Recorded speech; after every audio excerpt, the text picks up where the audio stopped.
गुरु जी। जय गुरु जी संगत जी। गुरु जी को प्रणाम। गुरु जी की प्यारी प्यारी संगत को प्रणाम। आज गुरु जी की आज्ञा से हम महान ग्रंथ दिव्य आभा का अगला अध्याय पढ़ेंगे, जिसका शीर्षक है विवाह रक्षक गुरु जी।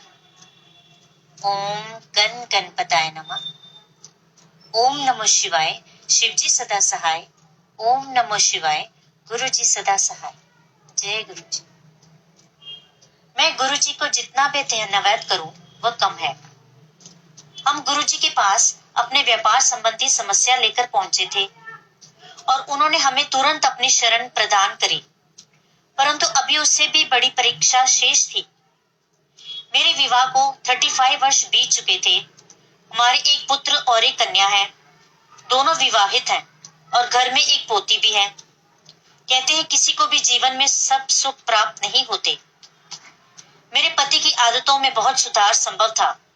वह जीवन को आनंद पूर्वक जीना चाहकर भी परिवार के किसी उत्तरदायित्व को लेने को तैयार नहीं थे, और जब वह मद्यपान करते थे मुझे भय लगता था वह आक्रामक और अत्याचारी हो जाते थे। गुरुजी की दया से मेरे बच्चे सदा मेरे आधार रहे हैं। मैं गुरुजी के पास आकर उनसे अपनी पुत्री के लिए संतान की कामना करती थी। अपितु गुरुजी पहले मेरे परिवार का वातावरण स्वच्छ करना चाह रहे थे। संतान सुख देने तो उनके लिए कोई समस्या नहीं थी। एक दिन मैं गुरुजी के दर्शन के बाद घर पहुंची तो मेरे पति वहां पर नहीं थे। मुझे कोई चिंता नहीं हुई क्योंकि वह गोल्फ खेलते हैं और सप्ताह में 4 दिन देर से आते थे। 62 वर्ष की आयु में भी उन्हें अपने मित्रों के साथ मद्यपान कर भोजन करने की आदत थी। मैंने क्रोध और प्रेम के दोनों मार्ग अपनाकर देख लिए थे, पर कभी सफलता हाथ नहीं लगी थी। मैं कभी उनका विरोध नहीं कर सकी क्योंकि फिर वह अपना हाथ उठाने लगते थे। मुझे अत्यंत भय लगता था। अक्सर रात को उनके घर में प्रवेश करते समय किसी भी हंगामे की आशंका से मैं सोने का बहाना करती थी। उस रात मैंने अपने सिरहाने की बत्ती बंद करी ही होगी कि मुझे गुरुजी की आवाज का आभास हुआ, जैसे उन्होंने कहा कि मालूम करो तुम्हारे पति कहाँ है। मैंने बत्ती पुनः जलाकर उनसे अपने मोबाइल पर संपर्क स्थापित करने का प्रयास किया। गुरुजी की दया से उनका मोबाइल काम कर रहा था और मैंने उनको एक स्त्री से बात करते हुए सुना। मेरे पति एक और स्त्री के साथ थे। ऐसा लगा कि वह उनकी प्रेमिका थी। मैं स्तब्ध रह गई। मुझे पता था कि जब वह युवा थे वह लड़कियों के साथ घुमा करते थे। जब भी मैंने आशंका जताई थी उन्होंने कहा कि एड्स के कारण वो ऐसा करने की सोच भी नहीं सकते। चूंकि मेरे पति अपने स्वास्थ्य का विशेष ध्यान रखते थे और इतने आत्मविश्वास के साथ बोलते थे कि मुझे उन पर कभी शंका नहीं हुई।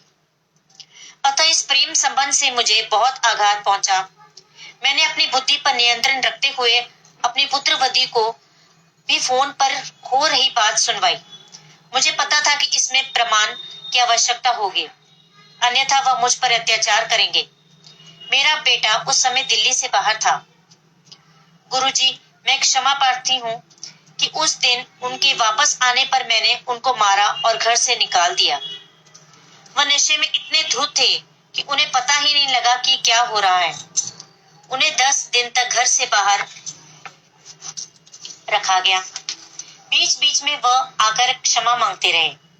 उनमें अभूतपूर्व अहंकार रहा और कभी शर्मिंदगी प्रकट नहीं करते थे। इस घटना के 2 माह उपरांत उनमें बहुत परिवर्तन दिखाई दिया।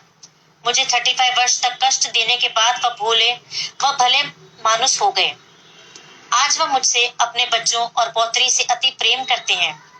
यदि आजकल वह कभी नशा करते भी हैं तो बहुत रोकर क्षमा याचना करते हुए कहते हैं कि वह अच्छे इंसान हैं और उन्होंने मुझे बहुत कष्ट दिए हैं। गुरुजी की कृपा से मैं सब कुछ भूल गई हूँ। मेरे पति और मेरा अगाध प्रेम नवविवाहित दंपति सा है। गुरुजी उन सब कष्ट सहने वाली महिलाओं को अपनी कृपा से धन्य करें। मैं सबसे गुरुजी के चरणों में आने का निवेदन करती हूँ। वह साक्षात भगवान है। मैं उनसे अतः प्रेम करती हूँ। जय गुरुजी। शुक्राना गुरुजी। यह सत्संग एक भगत का है। जय गुरुजी। बोल बोलते समय कोई गलती हो तो गुरु जी क्षमा करें, संगत जी क्षमा करें और नजरअंदाज करें। जय गुरु जी। अनंतम अनंतम शुक्राना गुरु जी।